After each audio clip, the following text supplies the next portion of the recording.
Please subscribe. Please subscribe. ఎంత పని చేసావే? అత్తయ్య ప్రాణంగా చూసుకునే చీరని తగలబెట్టేశావా? ఆ చీరంటే అత్తయ్య గారికి ఎంత ఇష్టమో నీకు ముందే చెప్పింది కదా. అయినా పట్టించుకోకుండా చీరని కాల్చేస్తావా? కాల్చి బూడిద చేయాలని చూస్తావా? నిజం చెప్పు, చీర ఎలా కాలింది? ఎలా కాలిందేంటి? నువ్వు తగులు పెడితేనే కాలింది. అత్తయ్య చూసారా ఇదేం చేసిందో? ఏంటమ్మా, ఏమైంది? చూడండి మావయ్య గారు, అత్తయ్య గారి చీరని ఏం చేసిందో.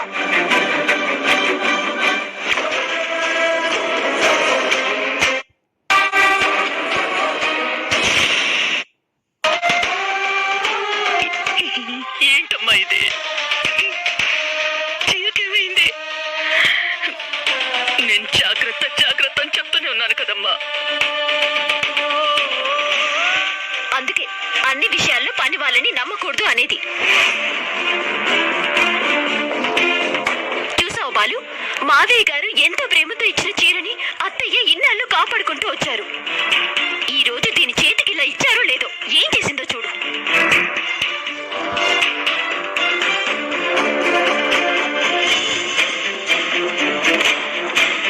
ఏం మనిషివమ్మా నువ్వు? ఈ చీరని సావిత్రి గారు ఎంత ప్రాణంగా చూసుకుంటున్నారు నీ కళ్ళెదురుగానే చెప్పారు కదమ్మా. అయినా చీరను అలా కాల్చేయడానికి నీకు మనసులా వచ్చిందమ్మా? నేను ఇలా కావాలని చేయలేదండి. అసలు బాక్స్ చీర మీద ఎలా పడిందో కూడా తెలియడం లేదు. ఇంకెందుకు ఆలస్యం? చీరని తగిలిపెట్టింది కూడా నేనేనని చెప్పు. నువ్వు తప్పు చేసి నింద నా మీద వేయడం నీకు అలవాటే కదా.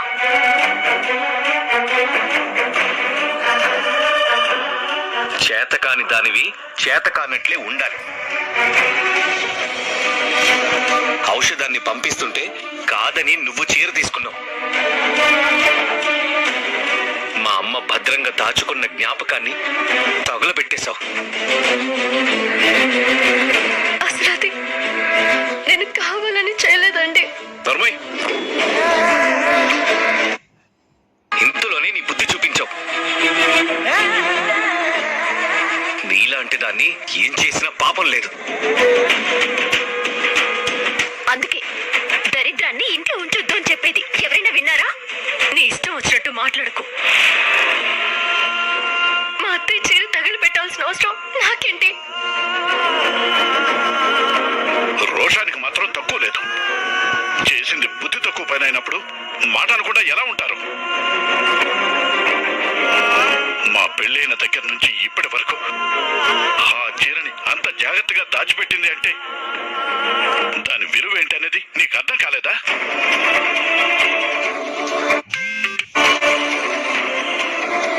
తగలబెట్టింది చాలక ఇంకా మాట్లాడుతున్నా. అసలు అన్నిటికీ నేనున్నానని ముందుకొస్తావెందుకు? ఏ పని చేసినా ఇలా జనాల్ని ఏడిపించడమేనా నీ పని? వదిలేనన్నా, ఏదో ఏదో పొరపాటు జరిగి ఉంటుంది. తను మాత్రం కావాలని చేస్తుందా? ఇంత బాధలో కూడా మీరు ఇంకా ఈ అమ్మాయిని సమర్థిస్తున్నారా సావిత్రి గారు? జరగకూడదు జరిగిపోయింది. ఇప్పుడు దాన్ని అన్నంత మాత్రాన చీర తిరిగి వస్తుందా?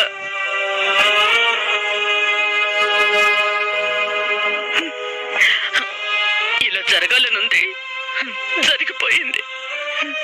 వదిలేయండి. అత్తయ్య, బాబు ఆకలి అంటుంటే వాడికి ఏమైనా తినిపిద్దామని వెళ్ళాను. వచ్చేలోపే ఇలా జరిగిపోయింది. ఎలా జరిగినా జరిగిపోయింది కదమ్మా.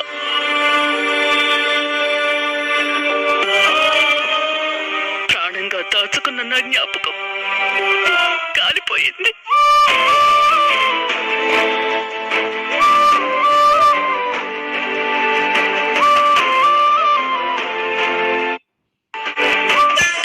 లేకపోతే నన్ను కొడతావా?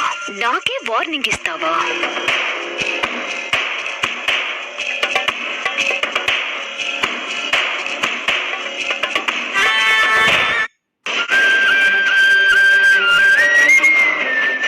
చీరకేమైంది?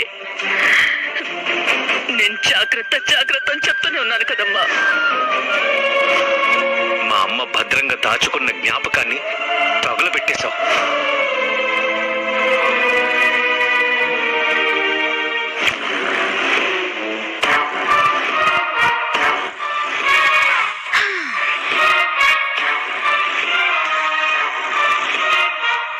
ఏంటి నందిని ఇలా చేశావు? పాపం మీ అత్తయ్య గారు అపురూపంగా దాచుకున్న మీ మావయ్య గారిచ్చిన జ్ఞాపకాన్ని అలా కాల్చేసావేంటి? పాపం బాగా ఫీల్ అయినట్టుంది, అందుకే తిట్టలేక తిట్టి వెళ్ళింది.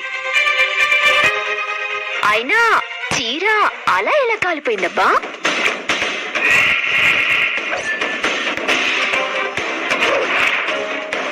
మీ అత్త దగ్గరే నిన్ను అడ్డంగా బుక్ చేశాను.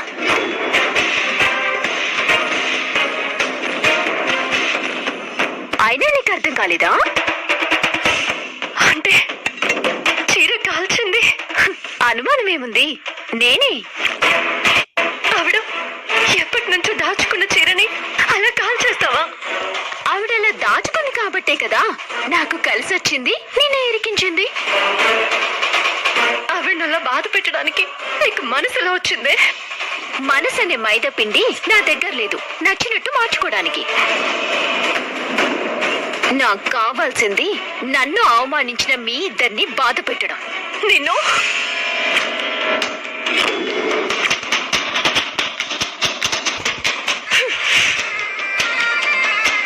ఏం చేస్తావు? పోయి ఇదంతా చేసింది నేనేనని నీ మొగుడితో చెప్తావా? చెప్పినా ప్రయోజనం ఏముంది? అలాంటి అవకాశమే లేకుండా ఆల్రెడీ లాక్ చేసేసాను కదా. ఒకరితో చెప్పి బాధపడ్డానికి నేనేమి నీ అంత చేతి కాని దాన్ని కాదు.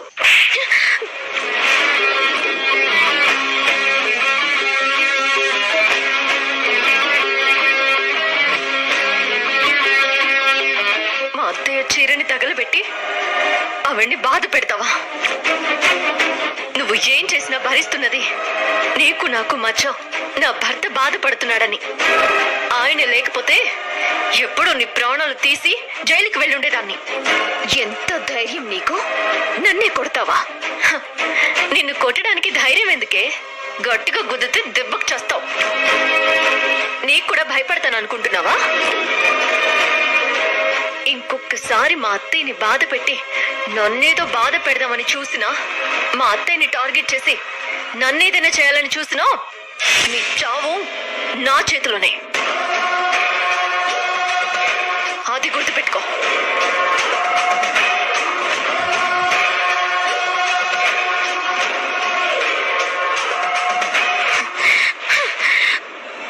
ఎంత ఏడిపించినా దీనికి పొగరు మాత్రం తగ్గడం లేదు. అయినా వీళ్ళకి నేను ఎలా కనిపిస్తున్నాను?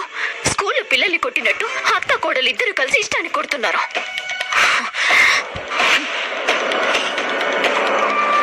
నువ్వు నా మీద చేయి చేసుకోగలిగావి, నేను నీ బతుకు మీద దెబ్బ కొడతాను. నీ అత్తతో సహా నీకంటూ ఎవరు లేకుండా చేస్తాను. అమలు పార్టీ కాదు, కోట్ల ఆస్తి ఉంది. ఒట్టి అమాయకుడు. పాప గట్టిగా 10 నిమిషాలు కాన్సన్ట్రేషన్ చేస్తే చాలు ఆస్తి మొత్తం మనదైపోతుంది. కొడితే ఏను కుంభస్థలాన్నే కొట్టాలి, అంతేగాని ఇలా ఎన్ని రోజులు ఉంటాం? ఆ విషయం చెప్తుంటే పాపకు అర్థమైతే కదా. ఎలాంటి పార్టీ అయినా గట్టిగా ఒక నెలలో పని పూర్తి చేసుకుని వెళ్ళిపోయేవాళ్ళం. ఇప్పుడు పని కాకపోయినా పాప ఎందుకు ఇంకా అక్కడే ఉంటుందో అర్థం కావట్లేదు. ఆ అత్త కోడళ్ళు అవమానించినా భరిస్తుంది, తిట్టినా కొట్టినా భరిస్తుంది. కారణం ఏంటనేది మాత్రం అర్థం కావడం లేదు. ఆ బాలరాజుని ప్రేమిస్తుందా ఏంటి? అలాంటి అలవాట్లు లేవులే గాని ఆ నందిని మీద బాగా పంతం పట్టింది, అది మాత్రం అర్థం అవుతుంది. ఏందో తను అక్కడ మనం ఇక్కడ, బయట కూడా తినడానికి లేకుండా పోయింది. త్వరగా ఈ పని అయిపోతే ఈసారి ఇలాంటి గట్టి పార్టీని పట్టుకుని సెటిల్ అయిపోవచ్చు. పాప ఫోన్ చేసింది. హలో, చెప్పు పాప. వయసులో పెద్దదానివనే కదా, ఏదైనా మంచి సలహా ఇస్తావా? నేను ఏం చెప్తే దానికి తందన అనటం తప్ప. ఇప్పుడు ఏమైందని పాప అంత ఆవేశపడుతున్నావు? ఏమీ కావట్లేదు, అదే కదా నా బాధ. ఇప్పుడు ఏమైంది పాప, ఎందుకంత ఆవేశపడుతున్నావు? నువ్వు కాదు, తనుంది కదా, తను ఇలా కాదు ఇలా చేయాలని చెప్పాలి కదా. నువ్వు ఎప్పుడు అడగలేదు, అందుకే చెప్పలేదు. ఇప్పుడు చెప్పు పాప, ఏం అడగాలనుకుంటున్నావు? ఆ బాలరాజుని ఎన్ని విధాలుగా నా వైపు తిప్పుకోవాలని ట్రై చేసినా నా వల్ల కావట్లేదు. ఆ విషయంలో మాత్రం ఆ నందినిదే పై చేయి అవుతుంది. ఏం చేస్తే బాలుని నా వైపు తిప్పుకోగలను? పాప, మగాడి బలహీనత ఒకటే, మంచితనమైన అవుతుంది లేదా గుడ్డిగా నమ్మటమైనా అవుతుంది. బాలరాజు విషయంలో నిన్ను గుడ్డిగా నమ్మాడు కాబట్టి నువ్వు ప్రయత్నించాల్సింది ఆ నందినిని ఎలా దూరం చెయ్యాలా అని కాదు, నువ్వు బాలరాజుకి ఎలా దగ్గర కావాలా అని. ఒక్కసారి అలా దగ్గరై బాలరాజుకి నువ్వే లోకం అన్నట్లు నీ కొంగుకి కట్టేసుకున్నావనుకో, ఇక అమ్మ లేదు నాన్న లేడు, నువ్వు ఏం చెప్తే అదే వేదం అంటాడు.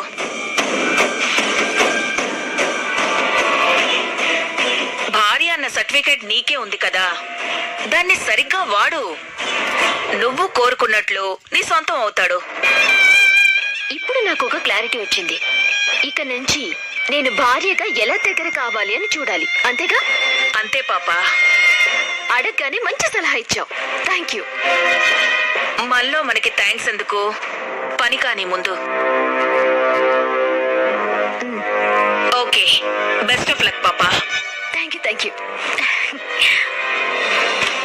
పాప రోజు రోజుకి కొంచెం డిఫరెంట్ గా ఆలోచిస్తోంది. అవును, దాక్షాయిని చెప్పినట్టుగా మనం ట్రై చేస్తే ఈజీగా గురుని వర్కౌట్ చేయొచ్చు.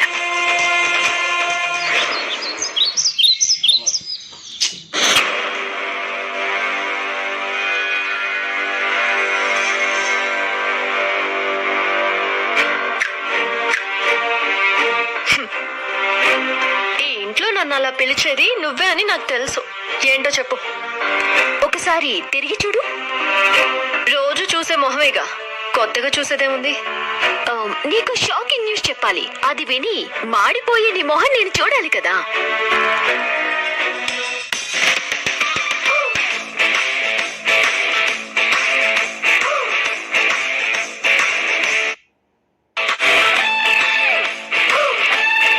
ఎలా ఉంది ఈ గెటప్? అదిరిపోయింది కదూ. ఇది నీ మొగుడి కోసమే. సెంటిమెంట్ గా దగ్గర కావాలంటే నువ్వున్నావు కదా, అందుకే ఇలా రొమాంటిక్ టచ్ ఇస్తున్నాను. ఏంటి అర్థం కాలేదా? కాసేపట్లో నీ మొగుడితో కలిసి అలా అలా బయట తిరిగి రెస్టారెంట్ కి వెళ్ళబోతున్నాను.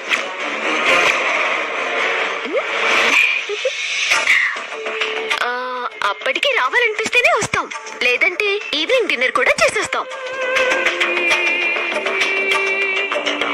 ఏంటి మాట రావడం లేదు? నీ స్థానంలో నీ మొగుడుతో నేను షికారుకి వెళ్తున్నాను. నీ మాటలకి భయపడతాను అనుకుంటున్నావా? భయపడవు, కానీ బాధపడతావు. ఇంత రొమాంటిక్ గా తయారైన నాకు నీ మొగుడు ఎక్కడ ఫ్లాట్ అయిపోతాడా అని నీలో నువ్వు కుమిలిపోతావు. నాకు కావాల్సింది కూడా అదేగా. మరి మీ ఆయనతో షికార్కి వెళ్ళిరానా? నందిని, రెడీయా? అదిగో వచ్చేసాడు. బాయ్. మేము బయటికి వెళ్తున్నాం. భోజనం టైం అయింది, ఇప్పుడు బయటికి వెళ్ళడం ఎందుకండి? ఇంట్లోనే తినొచ్చు కదా. మేము ఎక్కడ తినాలో నువ్వు చెప్పాల్సిన అవసరం లేదు. అత్తయ్య గారు కూడా లేరు, ఒక మాట చెప్పి వెళ్తే బాగుంటుంది కదా. ఇదిగో డ్రైవర్ అమ్మాయి, వాళ్ళు ఏదో సరదాగా బయటకు వెళ్తుంటే నువ్వేంటి?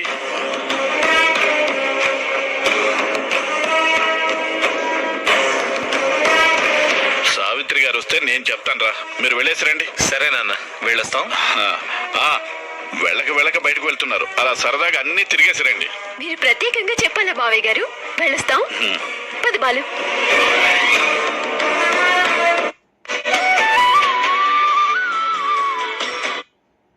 బయటకు వెళ్ళి రెస్టారెంట్లో ఏమైనా తిందామంటే తీసుకెళ్తున్నాను.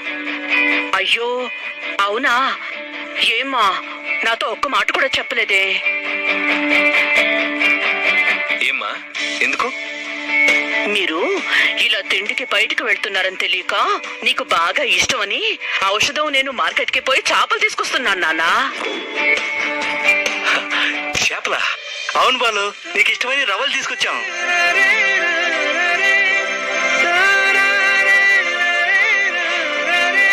ఇవి ఉన్నాయిగా, రెస్టారెంట్కి ఎందుకు? అప్పటికి నీకో మాట ఫోన్ చేసి అడగరా అని వీడికి చెప్పాను. పెద్దమ్మా, నువ్వు చేసే చేపల పులుసు అంటే బాలరాజు ఆఫీసుకు కూడా వెళ్దు అని చెప్పి నా చేత చేపలు కొనిపించాడురా వీడు. వీడు చెప్పిన దాంట్లో అబద్ధం ఏం లేదు నందిని. ఇంట్లో ఎప్పుడు తినేదేగా. ఈ రోజు మన రెస్టారెంట్ కి వెళ్దాం. ఎలాగో బయలుదేరాం కదా. బయట తిండి ఎప్పుడైనా దొరుకుతుంది. అమ్మ చేతి చేపల పులుసు అప్పుడప్పుడు మాత్రమే దొరుకుతుంది. ఏంటమ్మా నందిని, అప్పట్లో నా చేత్తో చేసిన చేపల పులుసు అంటే అంత ఇష్టపడేదానివి. నాకు నేర్పించత్తయ్య అని గొడవ గొడవ చేసేదానివి. అలాంటిది ఈ రోజేంటమ్మా బయటికి పోదాం అంటున్నావు? అంటే సరదాగా బయటికి వెళ్దామని. నీ సరదా ఈ రోజు కాకపోతే రేపైనా తీర్చుకోవచ్చు. ఈ రోజు మనం ఇంట్లోనే తింటున్నాం అంతే.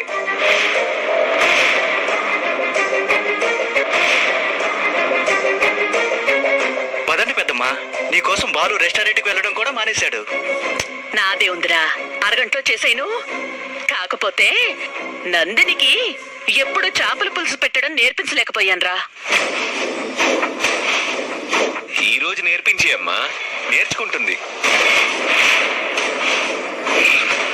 ఎలాగో చేపలు తోవాలిగా, రామ్మా తోమడం దగ్గర నుంచి మొదలు పెడతాను.